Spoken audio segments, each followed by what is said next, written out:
Na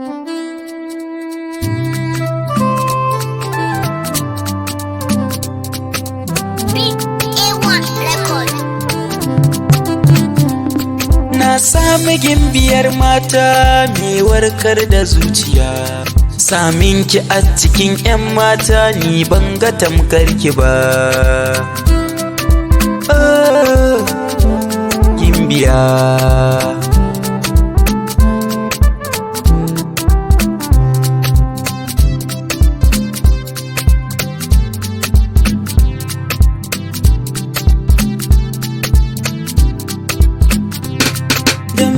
sabo da juna, samin kiya gimbiya, samu tamkar yake san babu zinariya. Na shiga halwata ta soyayya du akan ki ne gimbiya, in babu ki a rayuwata tabbas ni ai zan yi kunci. Soyayyarki ta shigen zuciyata, dole ne ni nayi kawaici. Zo zauna anan gefe na, kar na ji har na fara bacci.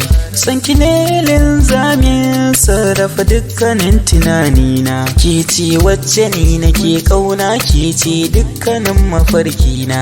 Na san na yi dace da samin kiya a bar suna.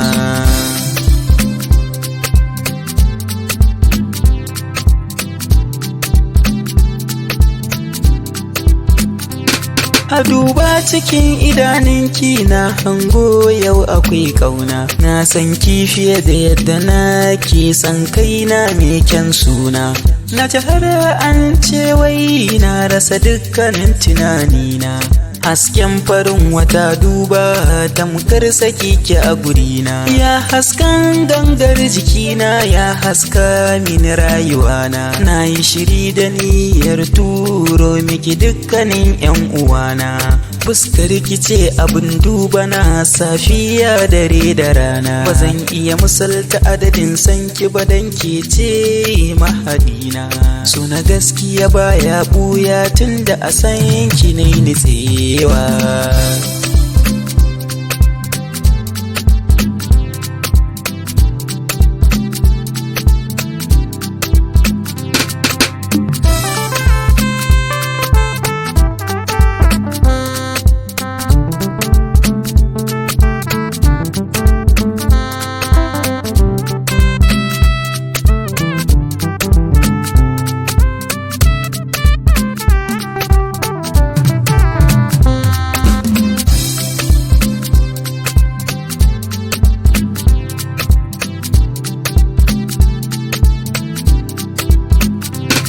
Mai so zai so ya samu diya mai kyau da kyan haiwa, don duk mai yin so zai so a so shi in kun duba.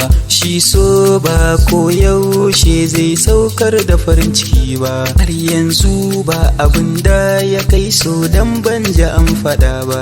So a dunkula ai yake cikin zuciya ba zan musa ba, kamar yadda shukoki suke buƙatarwa ba kaɗan ba.